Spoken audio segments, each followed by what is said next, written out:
Hey everybody, welcome back. In this video, we are going to be doing our first off-leash training with Bella. And for those that don't remember, Bella is in our 3-week board and train. We've only had her in the program for about 30 hours now, so not very long at all. But I want to start stressing recall, off-leash reliability, e-collar understanding, so that way I can help her fulfill those genetic requirements and help her become a little bit more of a balanced dog.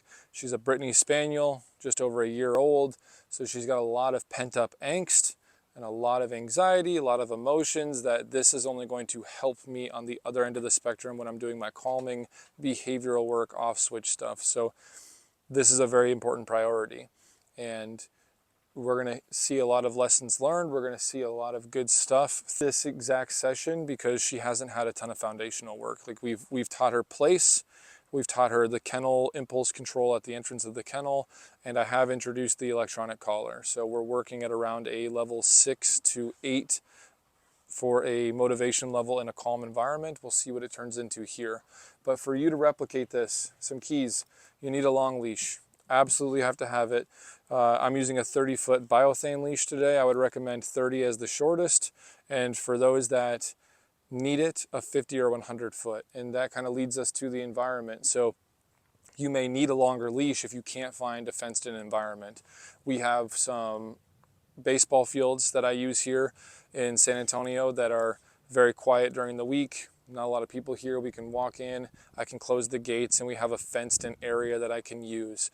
And that's going to be imperative for the early stages as we make sure that the dog understands the e-collar stem, understands how to turn that off, and we work on some on-leash reliability before we go out to our next bigger area. So for those of you that are working through more severe behavioral issues, get a longer leash. 50, 100 feet, whatever you need to feel comfortable. But I can do everything within a 100-foot radius that I'm going to be doing today. So you can use that leash to your advantage. The next thing you're going to need is e-collar. For sure, hands down, I am a believer that you cannot have a responsible off-leash communication with your dog. You cannot be a responsible owner taking your dog off leash if you don't have an e-collar. There's just no way to guarantee things, especially early on. So having an e-collar is imperative. How we use it will really depend on your individual dog and how proficient you are with the training. And the last thing is high value treats. So Bella is so anxious that she may or may not even take treats during the session. It's not something that's required by any means. It can help make things easier though, especially for your dog if you know it motivates them, and you can find their favorite food and you can bring that out here to help you accomplish your mission, but not necessarily required. We may not even use treats too much today. So the general overview of how this is going to work is we're going to take Bella out of the kennel. We're going to use no structure other than making her wait here. I'm going to put her on a flat collar with this 30-foot leash. We're going to walk together. She can lead me. She can do whatever she please up into the baseball fields. Once I get her inside the field, I'll drop the leash and we're just going to observe for a little bit, see her natural temperament and demeanor when she's got a little bit more room to make decisions. Up until this point, I've used a 10-foot slip leash in and around the neighborhood and home to be able to see her true nature when she's given a little bit of independence. So I'm looking forward to seeing her be able to show me a little bit more of who she is, and then I'll go through step by step how I'm going to approach this. And every dog is going to be a little bit more nuanced, but there's a general sequence that we're going to be working through. The first is short reps, recall, making sure that e-collar pressure is understood, getting up to long distance recalls, and then we will go out from the baseball field and we'll talk about environmental conditions and things to consider as you're advancing this skill into a truly functional off-leash dog. So as we're just walking up to the field, again, like I mentioned in the overview, we're just giving her all this lead right here, 30 feet of it, kind of seeing what she wants to do. Very similar to the neighborhood assessment. All right guys, so we're in, we got the gate shut here. The other gate is shut, so we'll go ahead, drop the leash. Let her just go do a thing, go take a break. You don't need a ton of room when you're doing this, guys. Baseball fields are kind of perfect. But again, 100-foot leash, you'd be able to take care of anything you need to with a 100-foot leash. You don't need much more room than that. And this is for the dog to, experience that freedom for potentially the first time in their life. And your job here is just to kind of ignore them. Your dog may be hanging around you for a little bit, and that's totally fine. One thing that I'm checking, which will really dictate their skill at off-leash walks and how fast we can progress, is how do they naturally perceive you? Do they naturally follow you around the field? Because I haven't said one thing to her yet, and I want to know, like, okay, she's sniffing something, but you see how she naturally just follows me? And that could be a confidence issues in your dog, for sure, dependency, but it's also leadership traits. Like, when you have an off-leash dog that you're doing trail walks and is very proficient with this type of stuff, they will naturally follow you. They will naturally, like, if they're going over to that corner, I go the opposite direction and watch her. She's not like, she's coming directly towards me, right? She's not heading off into her own way. She turned when I turned. She's going the direction that I'm going. So we'll try it again. Perfect. So this is good overall. It means for her though, because I know her a little bit, I know it's dependency issues, but it still is good because I don't need my dog to be further than this, 30 to 50 foot bubble that I can measure with this leash that she's dragging around. But she does want to naturally follow me, so we can leverage that a little bit easier. All right, guys, so I've been letting her walk around now for about less than 10 minutes for sure, between 5 and 10 minutes. And she is that Brittany Spaniel, so she's got a seemingly unlimited motor. She's just going all over the place. She's very interested in pee and poop. She's fixating on those spots, and she checks off and continues to roam around. So what I'm gonna do is wait for this plane to pass. We're starting off at her motivation level that's around the house that she responds to at a level 7, kind of go from there. But I'm gonna wait for an opportunity where I can do a short recall. And the idea with the e-collar and the recall is you're gonna draw a straight line between your dog and you. So as you draw that straight line, we always prompt the recall command, whether it's come here, get back here, whatever you wanna use, prompt it with a stim. Once your dog actually turns to come towards you, it releases. And then we just take it like a bowling lane where we have an avenue right here where our dog can come towards us. And it's up to you to determine what's appropriate. We don't want a lane like this necessarily. I want a lane a little bit more narrow, just like she just came back naturally to me. Good girl. And if they come back outside of that lane, so on the outsides, that's where the stimulation lies, okay? So if I prompt with the recall and she comes straight back to me, gets a treat, awesome. That's the only stim she gets, is at the recall start to prompt it. If she decides to come back towards me and then goes way, see how she's outside the lines now? So she's way outside here, I'm going to tell her no, come with stim until she changes course and comes back to me. A little bit of nuance here with it. As they move further away from you after the recall command has been prompted, that's where the stimulation were to go up. So right now, if I were to say, Bella, come, and she continues to do that, that's where my level is just going to roll up. Most dogs are pretty sensitive. They won't need a high roll up unless they're interested in something and they're taking off after it. But if your dog does need that, that's all you're doing is no, come, no, come, no, come. And you see how I'm just rolling up on the commands. And as soon as they turn around and come back towards me, you release. And then you can work your way back down. But you have to be proficient with that e-collar use. So let's go ahead and get started here. Bella, come. Come. Release it right when she starts coming back. Good girl. Yes. Good job, girl. He's right here. Good job, baby. So she is taking treats today. Makes our life a lot easier. Good girl. Let's break. Right now, I don't care too much about the final position, guys. I don't care if they slam their butt right into the remote position, perfectly pretty. That'd be awesome. Doesn't matter. She kind of bumped into my leg there. We'll clean all that up as we get more proficient with it. But right now, I just want the reps of her coming back to me. And you can do this at any time when we're trying to kind of surprise your dog, if you will. So she's working away. Bella, come. Yes. Good girl. Good job, baby. So what I did right there is, as she was working away, I started at a level 9. We ended at a 13. So I said, Bella, come, and press and held. And it stopped her, and she just stood there. And then all I did was slowly roll up, and it took 4 levels higher for her to be like, oh shoot, he's calling me. And I didn't repeat it again on that one. So then she started coming towards me, and I release it. So think of it like I'm pulling tension on the leash, where I say, Bella, come, and a little bit, she hesitates, I lean into it a little bit more, pull her a little bit closer to me, a little bit more pressure on that leash invisibly through the e-collar, gets her to start coming towards me, okay? Let's go take a break. So this is also me making a baseline of what e-collar stim levels did it take to get her to respond to me. So I started at a 9 there. I'm gonna go up to an 11, kind of split the difference between 9 and 13, and go again for the next rep.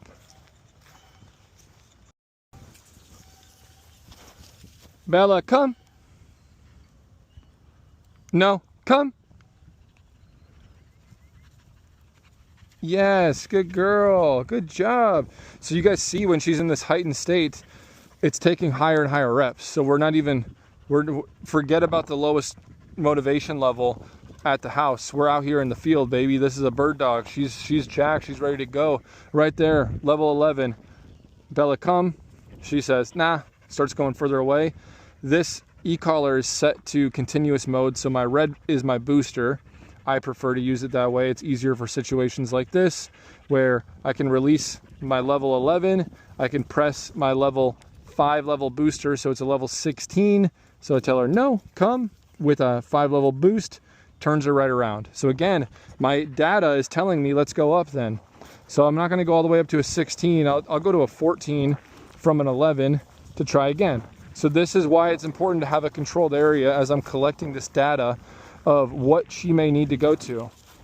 I'm a big believer, don't get fixated on the number though. I wish that these almost could tape over for training purposes, because I want you just to be comfortable rolling up and down to determine what your dog needs, and don't get so fixated on, oh my gosh, she's a level 9. Anything above a level 9 is going to hurt her. That's not the case. This dog's very drivey, anxious, tough, bred to run through the fields and chase things. She can handle it. Bella, come. Yes, that a girl. Whee, good girl. Good job. That was a good rep. And she was already kind of naturally turning towards me, but I saw on that one, if you rewind it, you can see her actually feel the stem and make that decision split second, and it shuts off right away. So on that one, it was a split press and release because she felt it, she committed towards me, she continued, and I released it. So a couple more of those reps, and I'd be confident in going out of the fenced area to try and give her a little bit more of a challenge. Bella, come. Yes. Good job. Good job. Same thing. Pretty good. Pretty good there. So 14 is working pretty well. I bet we could probably come down to a 13 or a 12 now. But hey, I want to make sure that we are 1 or 2 levels higher than we need during this initial phase. I want to get more of those clean reps where, like, hey, if it's working, it's working. If you see your dog really craning their neck or really, ever vocalizing or anything like that, then obviously that's your sign to turn down. But we're right in that range where, shoot, just for the sake of the instructional video, let's go down to 13 and let's see if we can still accomplish our goal here. And see how she's getting a little bit less, energetic to go out away from us. So that's okay. We can just use that natural drift. When she goes left, we're going to go out to the right. Bella, come. Yes. Good girl. And so for the first session, doing it here, it's okay that she's getting less energetic and she's still really responding to it and we're having a lot of success, that's okay. Because what we're going to do now is we're going to go outside of the fence and we're going to walk around the complex here and we're going to practice again and again. And I'm going to show you how to use your leash to make sure you're doing this safely for this first time outside of the fence with her. There's another thing I'm picking up with her. She's a bird dog, but she is definitely genetically picking up on those birds more than some other bird dogs. Like every dog is going to be a little bit different with those natural genetics, but she is fixated on those birds several times throughout this exercise. So again, that's just stuff for you to compute and remember about your dog, because everything's a distraction. Once we step outside of this fence, we're in the real world, baby. We got stuff competing for her attention constantly. All right, so now that I'm walking outside the fence, my hand is in the loop of this 30-foot leash. Okay, so I want you guys to do it this way for the sake of your first lesson. If we condition our dog to only go out 30 feet and then get recalled constantly, we are going to teach them that natural search pattern. We did the same thing in the military with explosive detection dogs. They'd go out to the end of the 30-footer, they'd cut across the roadway, they'd search back, and they would learn how to stay in that like 30-foot bubble. Obviously, we wanted to advance them further, and that's the goal with her too, is that I can get her further than 30 feet and still have control. But this is your first time doing this with your dog. I want you to bring it back down a little bit. We'll start basic and we'll get to the advanced parts before you know it, okay? So here's a good little drill. As we open this up, you should already be teaching your dog thresholds. Break. So we can at least institute some kind of structure through that, right? You may get twisted up, she may get twisted up, that's okay. All we're gonna do is go for a walk now, and I got the end of the leash in my hands. Try to get past all the buildings, and we'll try to get out to an area where there's a little bit more space for us, okay? But right now, you don't have to say anything to her. You just keep walking, be confident about your pace and your path, and let her be a dog. This is the best part right here, guys. She's already doing it.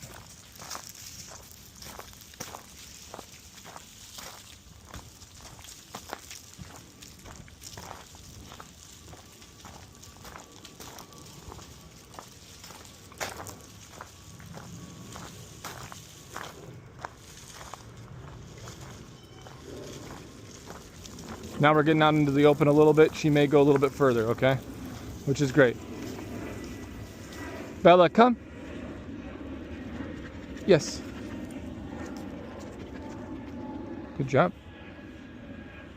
Break. Let's go.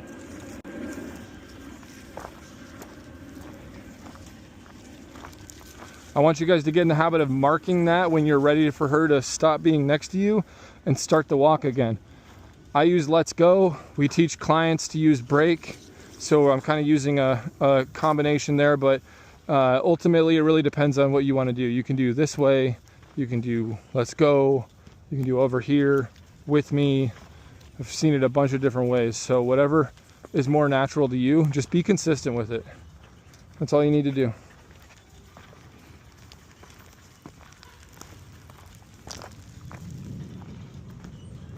No. No. No. No. The only other thing I'm using this e-collar for during this lesson, guys, is to get her off of things like drinking water. If she were to be eating poop, picking up sticks, doing anything distraction like that, I'm going to be stimming her for that. But other than that and the recall, that's all I'm going to be working on today. Other than that, I'm just trying to let her be a dog, trying to let her do her thing. So this is perfect right here, guys. Beautiful wide open soccer fields. We just got trashed because people suck, but we can take advantage of this wide open space a lot. Come. Good girl. No, come. Yes, good. All right, so she's not wanting treats, and this is a good teacher for you guys. Like, okay, cool. The rest of the lesson, I'm gonna put treats away and we're not gonna worry about treats. And I'm gonna show you guys that we don't need them. Good girl, let's go.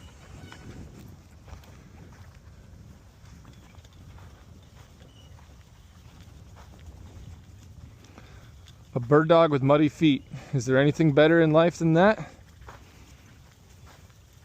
That's what I want to see all my bird dogs looking like. Muddy paws from a full day running through the field.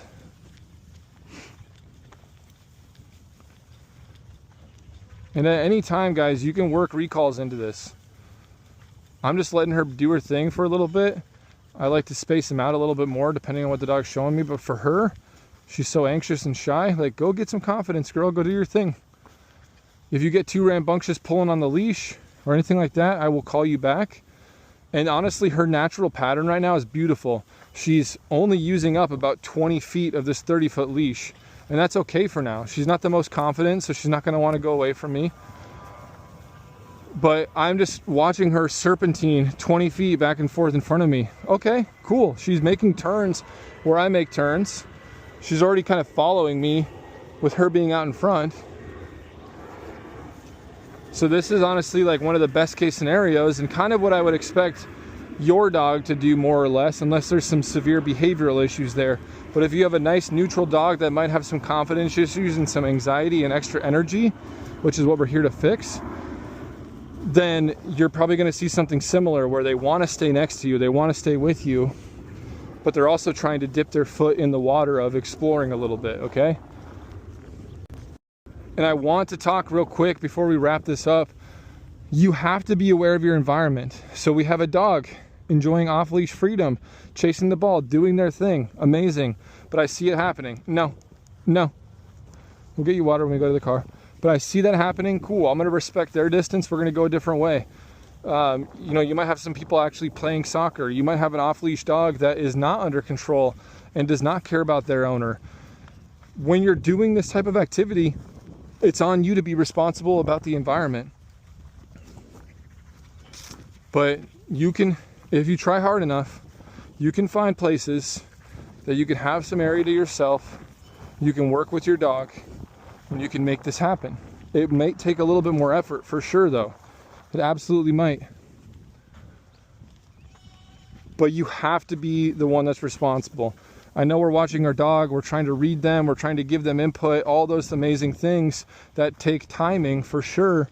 But the timing is not as important as like just being generally aware of your environment, just being generally aware of like kind of what the heck's going on around you. And she's doing fantastic. So let's do a recall. Bella, come.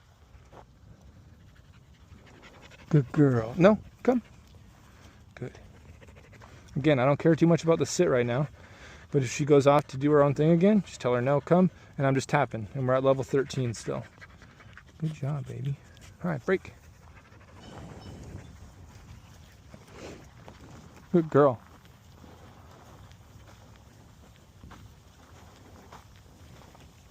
I feel like I would be very confident to drop this leash, trying to show you guys and be a good example that we don't have to for this entire session though. We're gonna get there. But this was incredibly productive, gives me a baseline. I kind of understand her behavior. This did a lot for our relationship, and it's gonna do a lot for her temperament. I can't get her to settle quite yet with just doing stationary drills. So we're gonna try again here in a couple hours when we get back to the house, and I bet we have a different result. And yes, I will attribute it directly to this. Good job, baby. This is what this dog needs a lot more of. This and calm structure drills. You gotta have both. So enjoy this, try it with your dog. Let me know if you have questions. And don't get frustrated if it doesn't go perfectly like this. Like, it is a journey. Just try to control the variables.